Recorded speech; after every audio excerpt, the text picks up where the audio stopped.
असलम उस्ताद आए दरवाजे पे। साला हमारा तो नसीबा ही खराब है, दोस्त भी दुश्मन समझने पे मजबूर हो जाता है।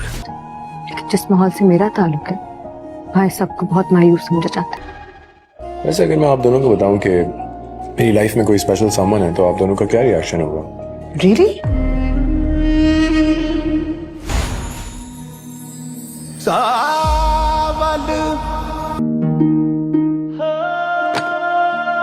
मुझसे नाराज हो तो गलती की हमने। जिस सोसाइटी से तुम्हारा ताल्लुक है, शायद वहाँ ये आम बात।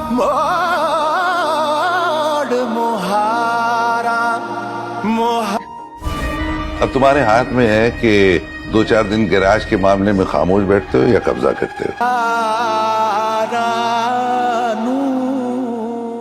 क्या हुआ है? मुझे ऐसा क्यों लग रहा है कि तुम मुझसे कुछ कहना चाह रही हो लेकिन कह नहीं पा रही?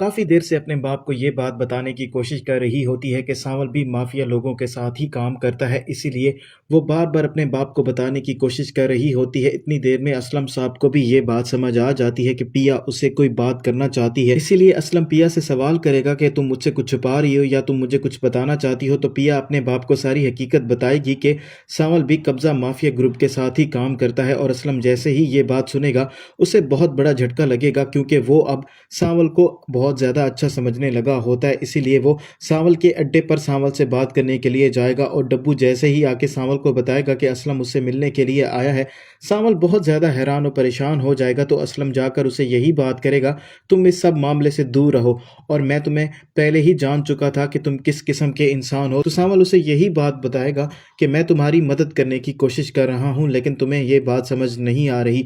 मेरा तो नसीब ही ख़राब है, मैं जिसकी मदद करने की कोशिश करता हूँ वही मुझे दुश्मन समझता है। और वहीं दूसरी तरफ सांवल की मुश्किलात में भी इजाफा होने वाला है, क्योंकि सांवल का सामना उस लड़की के साथ होने वाला है जिससे सांवल ने कभी मोहब्बत की थी और सांवल उसे अभी तक भूला भी नहीं होता।